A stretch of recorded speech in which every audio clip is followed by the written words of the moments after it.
What's up, guys? This is Logic. This is my Smackdown review for August 27, 2019. Yes, this is late, whatever. I just finished watching NXT UK Cardiff. Great pay per view. I can't wait to see what AEW is going to do at All Out to top that. That last main event match for the UK Championship was amazing. Definitely, and definitely a match of the year candidate. I don't know what they're gonna do to top it, but I'm very excited to see. It's about 7 o'clock right now, so like in about an hour, AW they're gonna come on. So I'm gonna get this done quick. This show is pretty much garbage. So it was reported that Vince McMahon rewrote the script, right? And he wasn't even there. He rewrote it by phone, whatever. And as I'm going through this, because I just went over the whole show again, it has a lot of logic gaps, and it makes sense that it might be true. He did rewrite the script. So I'm just gonna go over this fast because this show was not worth watching. I say the only good thing was, matter of fact, what was the only good things? The only good thing was the opening, because Randy Orton, as a heel, he's just great. I love when he's being an asshole. And the King of the Ring match between Buddy Murphy and Ali. Those are the only two good things about the show. Nothing else was worth my time. Everything else is just doesn't make sense. You know what I mean? So whatever. Let's just get this over with. By the way, like the video, comment, subscribe, follow me on Twitter at Logic is Key YT. That's Logic is Key YT. Y'all know what to do. Support me. All right, so let's get into the show. So Kofi started this show off very hot, came out with energy. He basically said that Orton likes to slither around the ring and calling Kofi stupid. But Kofi asks who got their ass knocked out last week out of nowhere. Things escalated between them. Orton took it to a whole nother level and made it personal. All Kofi ever wanted to do was prove that he belonged at the top and deserved to be champion. But Orton didn't want that. He made it personal when he dragged Kofi's family into it, and when he and the Revival tried to take out Xavier Woods. But last week, we saw after he knocked out the Revival, Randy Orton was slithering, crawling to the ramp with fear in his eyes. And the reason for that is being that he saw Kofi's eyes. One says that when you mess with a man's family, he doesn't play around, obviously. So Kingston says the match is already set, be 1-on-1 at Clash of Champions for the WWE title, and he gets to show and prove to Orton that he was wrong about him all these years. He was ready then and he's ready now. And at Clash of Champions, we will all know why he is the WWE World Heavyweight Champion. I just want to get this over with fast. My bad. Orton shows up on the big screen. He says stupid, super stupid. He's calling Kofi stupid, and I really enjoy this from Randy Orton. He's being a prick, asshole, whatever, and he actually has a letter. Now this letter is very similar to a promo that Roddy Piper cut back in the day to Jimmy Snuka, and it's literally the same promo, but Randy put some words around, and I really enjoyed it. It just shows how much of a good heel Randy Orton is, that classic type of heel. So the letter says, "Dear Mr. Orton, stop hurting Kofi Kingston. Kofi is not stupid. Kofi is a good man, but you are mean to that man, Mr. Orton. So mean that you make my hero Kofi cry at night. You know how I know this? Because Kofi is not just my hero, he is my dad. Signed, Kyle." Now, again, Randy Orton playing mind games, talking about Kofi's family. Orton says the letter is very touching, but he's staying at the same hotel as Kofi's family. He doesn't need to become pen pals with Kyle. He'll just simply pay him a visit right now. Orton crumples up the paper, throws it away, walks off. Kofi sees this and leaves the ring. He runs to the back immediately. And as we cut backstage, Kofi and Orton are fighting already. And they're pushing each other around, punching each other, getting real physical. Referees and officials are trying to break it up. But ultimately, Randy gets Kofi draped from a table, hits his signature sing shot DDT, and Kofi's knocked out. Orton calls Kofi stupid, and he leaves. So this was a very like hot open. I really enjoyed this. Randy Orton just being a prick, an asshole, whatever, and Kofi just trying to defend his family. He's talking about the man's family. You know how personal it is when you get the family involved. Kofi is just defending them, and again, Kofi gets the upper hand. No, Randy gets the upper hand on Kofi by just playing mind games with him.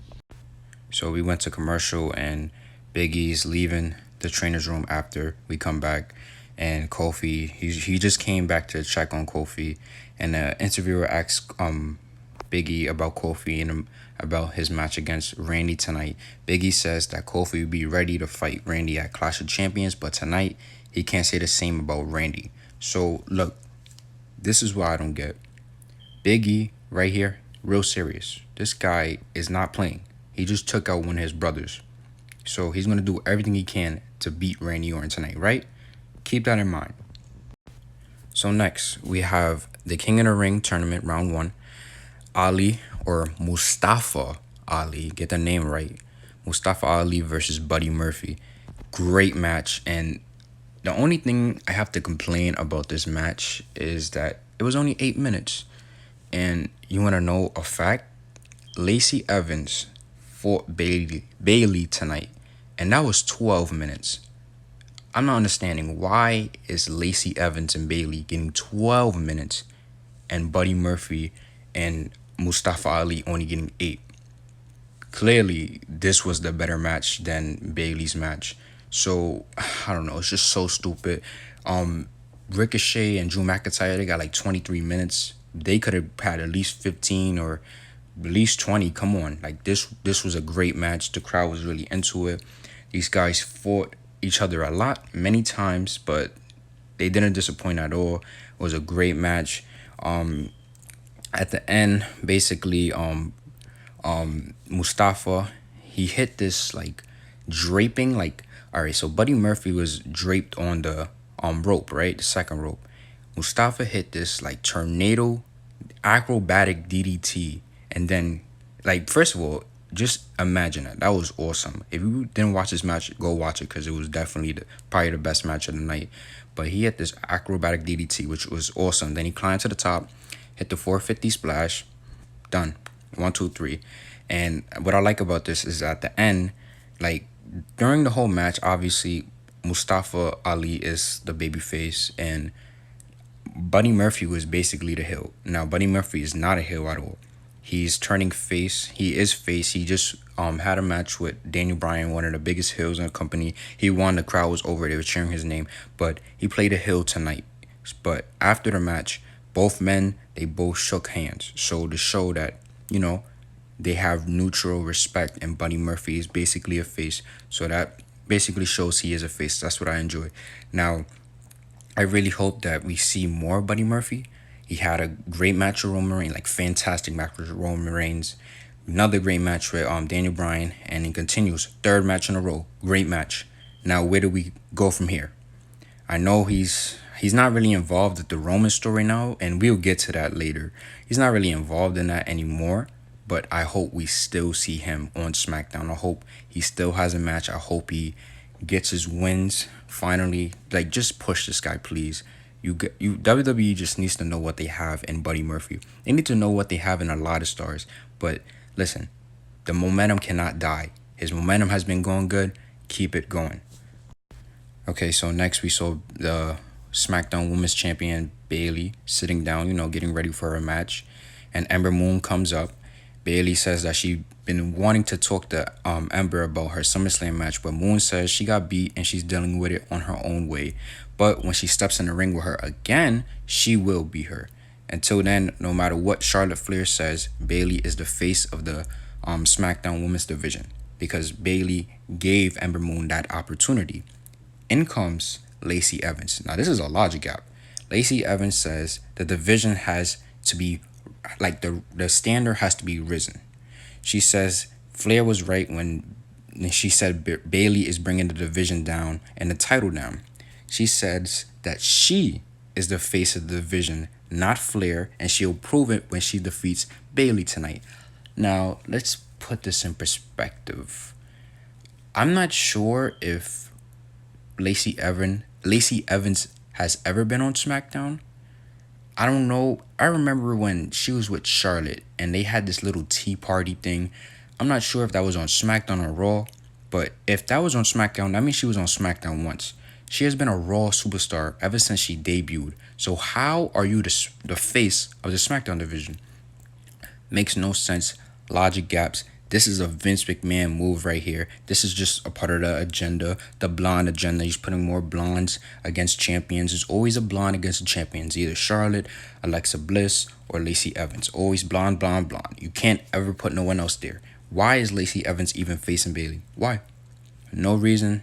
Now, the match, garbage. I don't even want to talk about the match. But listen, that just little comment right there just shows how much they don't care about the shows. They're gonna say she's the face of the SmackDown division when she's never on SmackDown. I don't know. So many dumb logic gaps. That right there really ticked me off. So now we have a schedule match that didn't happen, and I'm very happy that it didn't happen because I do not want to see this match at all. The Miz versus Sami Zayn. That was supposed to happen, but it didn't happen, gladly.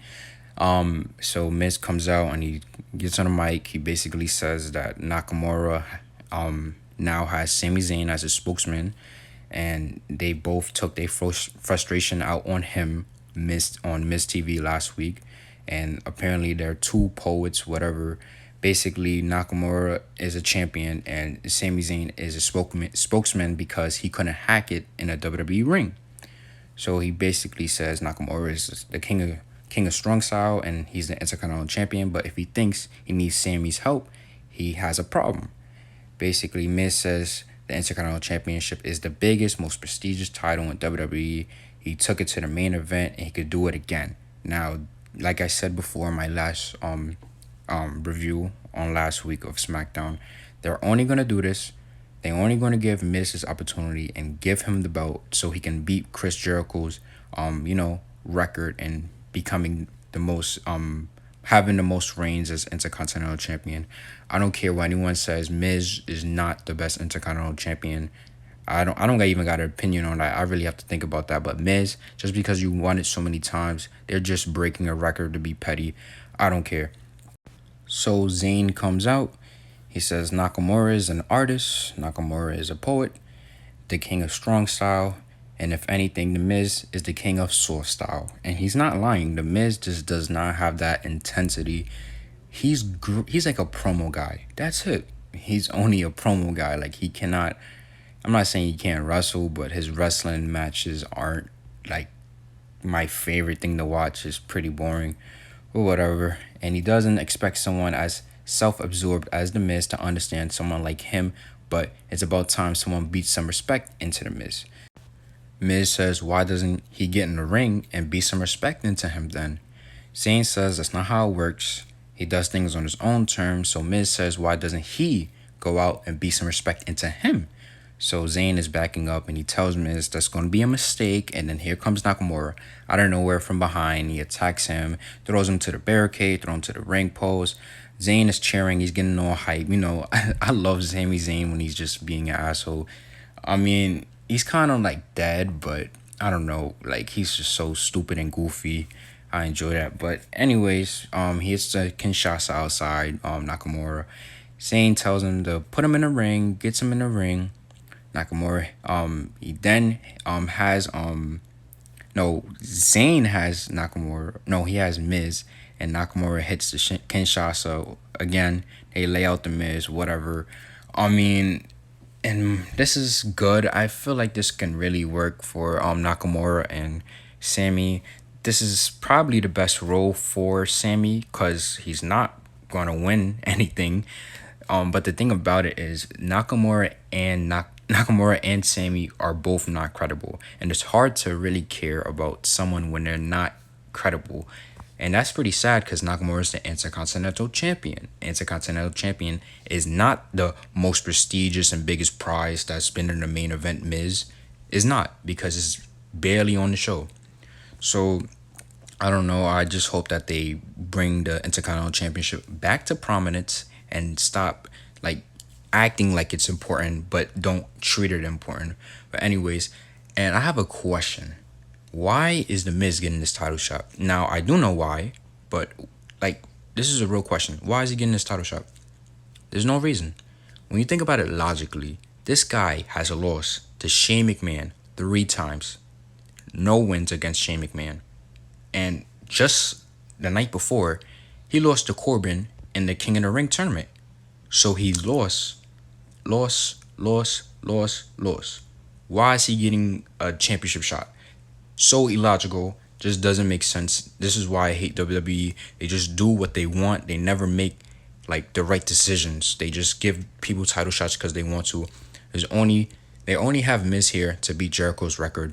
Whatever, who cares? So, in Shane McMahon's locker room or his office, Elias is back there playing his guitar, whatever.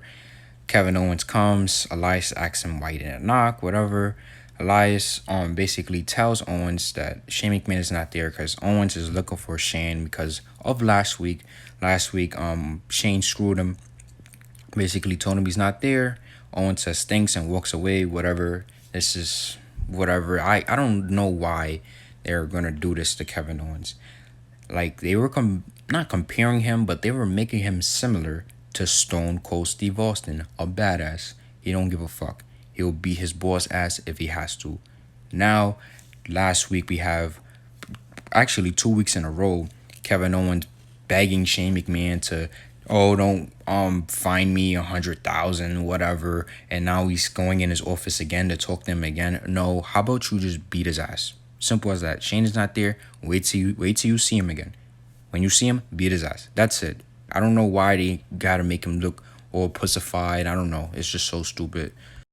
I understand that Owens is like a baby face right now and he's gonna be like sympathetic. He wants sympathy from the crowd and that's what they're trying to play at, but still, if you're gonna have him like similar to Stone Cold Steve Austin facing a McMahon, you know, do the story in your own way, but not in this way. You gotta be similar. Just do it in your own way. Just, don't copy and replicate exactly what happened, but come on now. You can't make him look weak and make him beg just for $100,000. Like, come on, whatever. Anyways, we have the next match. You have Bayley versus Lacey Evans. I gotta say, WWE has messed up Bayley so bad. Bayley has no reaction. Her reaction is non-existent, and it's all WWE's fault. They give us no reason to care about Bayley. Look, she won the Money in the Bank, and then she cashed in. Then same day, same night, to win the Women's Championship. Now, it's so dumb. Like, I don't know. They haven't gave us a reason to even care about Bayley. Like, it's so obvious that Bayley is holding this title just for Charlotte. And like I said before, the blonde agenda, only the blondes are important. They don't give, if you're not blonde. Now, listen, I get Becky Lynch is on top right now, but she's the top dog. She's different. Like a Ronda Rousey, she's a big draw. Becky Lynch is very popular, so they're going to use them. But who else? Has Sasha Banks ever just been important? Have you seen her career for the last 4 years? Title reign hasn't even lasted a month. So ridiculous. Same thing with Bayley. They just haven't gave us a reason to care about Bayley at all. It's all about the blondes. So I don't know. It's so dumb. Whatever. This match was horrible. It was so dreadful to watch. It was 12 minutes. I really did not want to watch this match. At the end of the match, basically, Bayley hits the elbow from the top. 1, 2, 3 is over. And by the way, Charlotte Flair came out and she was watching the match or whatever. And yeah, that's it. Charlotte's there. Whatever. Who cares? It's so obvious Bayley's going to lose his title to Charlotte. I don't know. They gave us no reason to care about Bayley. Daniel Bryan and Eric Rowan are now being interviewed, and Daniel says, last week, he and Rowan presented Reigns with the person responsible for the attacks. And as of this moment, they haven't received an apology yet. They are not leaving this arena until they hear an apology from Roman Reigns. That's it. He wants Roman to say, Eric Rowan, Daniel Bryan, I'm sorry. Then they walk away. So, yeah, they're still going for the apology angle. And based on what we saw later on tonight, I have so many questions, so many logic gaps. but I'm just gonna save that till we get to that part. Okay, so we have Randy Orton versus Big E. And remember when I said that Big E was serious? So yeah, he kept that seriousness. He still had to do like his whole little entrance where he's like, he says the town's name and he says, "Don't you dare be sour," whatever, clap for your tag team champs, whatever. He still did it. That's his normal entrance. So he does that, right? But he comes out looking serious, no games. Comes out, throws a title on the floor, whatever, gets in the ring, takes his jacket off, and he's all serious, right? So why in the middle of the match, right? Big E just gets silly. Now this, listen, I understand their character, but listen, if your partner just got assaulted by their rival and you're basically going to get payback for your friend, why would you just randomly start goofing around in the middle of the match? So in the middle of the match, Big E, he gets Randy in the abdominal scratch, right? And you know how Big E likes to play around. After that, he starts slapping Randy Orton's ass to the New Day Rocks chant. No, New Day Rocks. And he's slapping Randy's ass. Why is this happening? Enough with the silly bullshit. This is why people are so tired of Kofi Kingston as a champion. They can be goofy, but when it comes to the ring, they need to be serious. Seriously. Like, they can have goofy promos, serious promos. Like, yeah, add it, mixture in, but when you're in the ring competing, enough with the goofy stuff. We don't want to see that. But whatever. And on top of this, Randy, he had to win by cheating. He had to win by outside interference. So you're telling me, I don't even know how many times Randy won the title. Multiple time world champion. Randy Orton isn't credible enough to beat Big E Langston or just Big E with just one RKO. You're supposed to show how much of a threat Randy Orton is to Kofi Kingston, that one RKO can take out Big E. Just because he's with the Revival doesn't mean they need to help him win. And this is a constant trend that WWE always has. I mentioned this before, like with Andrade Cien, he always has Selena Vega help him to win. Why can't a heel just pick up a clean win ever? They always have to cheat.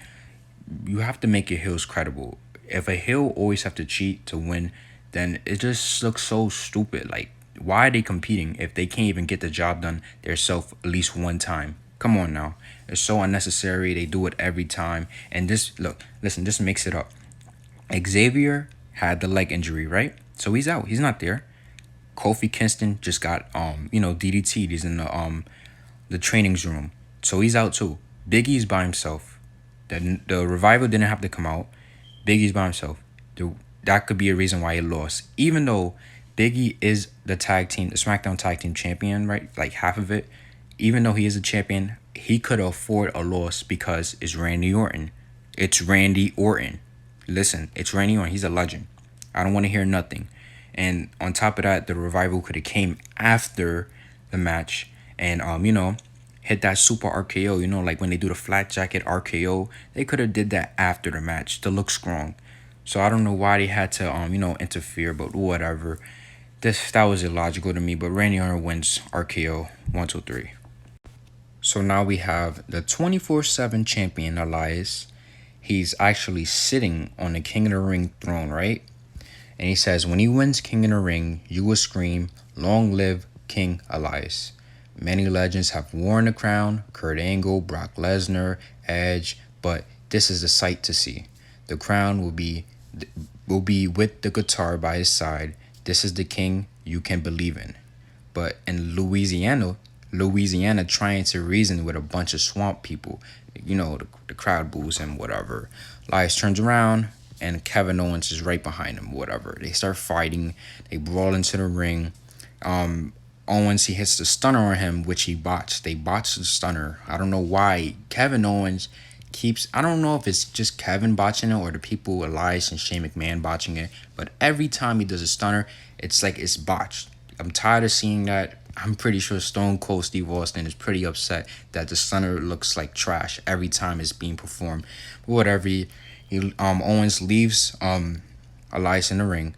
Then here comes R-Truth for the referee, goes for the cover, but Drake Maverick comes out of nowhere, pulls R-Truth out the ring. Maverick gets in the ring, pins Elias, new 24/7 champion, grabs the championship, runs around, celebrates, and leaves. I don't care about the 24/7 championship at all. It doesn't mean nothing to me. It's pretty much garbage. Whatever. So now we have the final round 1 match of the King of the Ring tournament. Shelton Benjamin versus Chad Gable. And oh wait, before I get into that, we actually had a segment with Shelton Benjamin and Chad Gable. Gable is being interviewed and he's asked how does he feel about being the underdog tonight against Shelton Benjamin. Gable says Shelton can make all the jokes he wants. He of all people should know better than to underestimate him, but when it's all said and done, Sheldon will be looking up to him. Then here comes Shelton Benjamin looking around for Chad Gable, and he's like, oh, where's Chad Gable? Where's Shorty Gable? Benjamin says he's looking for him. He can't see him. Clearly he's right there. He's making a short joke again, and then he walks away. Vince McMahon humor. Not funny. He's short, okay? There's a lot of short people, okay? So what? Short doesn't mean nothing. You don't, I don't know. It's so stupid. Like, I don't know. This, like, I know it's not supposed to be comedy, but I feel like this is legitimate comedy for Vince McMahon. Like, he finds this really funny. I don't know if they are trying to make it comedy, but it's just horrible. Just the whole bully angle of him being short is just so stupid. We're supposed to be building to King in the Ring. Why are we making short jokes? It's so stupid. It's pointless, whatever. So now let's get into the match. The match, it was garbage. Now, it wasn't garbage, but it was 4 minutes. And that shows you how much WWE doesn't give a shit about these two guys. Shelton Benjamin, he's a jobber. He's never on TV. When he's on TV, he's looking around. When he's on TV, he's calling people short. But he's not doing anything. Same with Chad Gable. Chad Gable has just been doing nothing. He's been called short, and they just make him look like a jobber. So 4 minutes and a King in the Ring match for no reason. Basically, Gable got the roll up on him. Who cares? Gable advances. He's facing Andrade. Hopefully that match gets enough time instead of just 4 minutes. But whatever. We're finally at the end of the show, so that we can finally get this over with. And this right here just does not make sense. So Roman makes his way to the ring finally, and as he's in the ring, Daniel Bryan and Eric Rowan, they show up on the big screen. Bryan says it's very simple, 2 words. Just say, I'm sorry. Roman looks around in the crowd and he asks the crowd, should I apologize? The fans are basically chanting, no, no, no. Roman said, we should check this video out, and if he still needs to apologize, he will. So we see the video again, and it's showing Roman like getting attacked by the the forklift with all the scaffolding falling on him in the boxes, right? And it's another angle, and basically it's the angle showing Eric Rowan pushing the boxes or like whatever it was on top of Roman, not the scaffolding, the thing that fell after the second thing. So you see him pushing the boxes on top of Roman, right? So after this, Bryan, he's upset. He's real upset. He says he hate liars, right? So he's slapping Eric Rowan, and Eric Rowan says that wasn't him. He didn't do it. Bryan, he doesn't care. He says he hates liar, slaps him over and over and over again. And then Eric Rowan basically walks away. Bryan is saying, oh, he hates liars. He trusts Rowan for almost a year. He says he betrayed him. Bryan walks through the curtain. He goes to the ring. He said he knew nothing about this. Rowan lied to him. He betrayed him. As he got in the ring, he got speared immediately. Roman just took him out, and we went off the air. That's it. Now, here are my questions. Didn't you guys just bring some guy that looked like Rowan, right? This guy looked just like Rowan. Looked like his father. This guy looks just like Rowan, and you guys said he did it, right? So where's this guy at? Where did he come from, and why is he not in the picture right now? Second of all, the guy had all black on. Apparently it was Rowan. All black on. You could barely see his face, but you can see the beard. You see he's a bald guy with a beard. So how do I not know it was not the guy that you guys brought up before?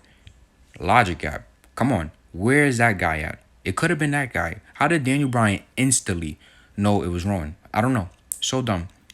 Anyways, and on top of that, I have another complaint. If, like, so Rowan or whoever it was that pushed the boxes down, clearly somebody else had to knock the forklift scaffolding down on Roman Reigns. Because how did a forklift fall down on Roman Reigns and Eric Rowan push down the boxes?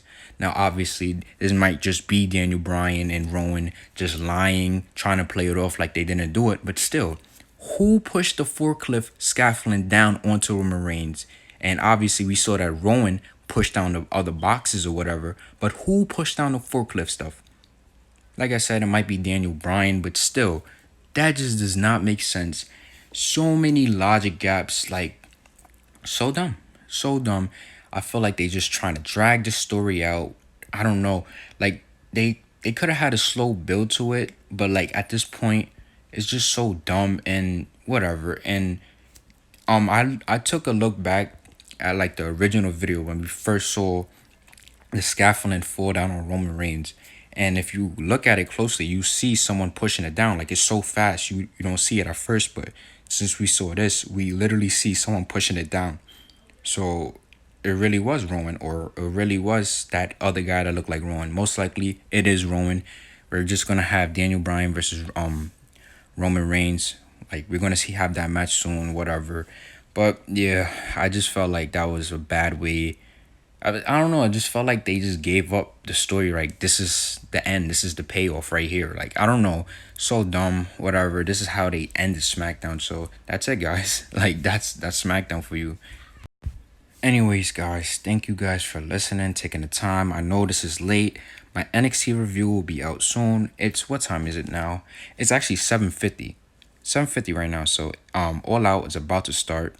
My NXT review, I'm either gonna do it in the morning or right after All Out. So you'll have the NXT review from the 28th on Saturday, no, Sunday. You'll have it on Sunday. And NXT UK Cardiff, I'll have that either Sunday as well or Monday. Same thing with All Out. I'm going to record everything and then we're going to get back to our regularly scheduled program. I just had to get all this out. This was all pretty quick because honestly these shows were pretty bad, so it's not even worth watching. Raw and SmackDown, there's probably like one or two things to watch on each show, but that's it. That was the show. So like I said, like, comment, subscribe, get my followers up, support me. Follow me on Twitter at LogicIsKey, YT. I will be live tweeting for every WWE, AEW event. Thank you guys for listening and continue to watch. More videos to come.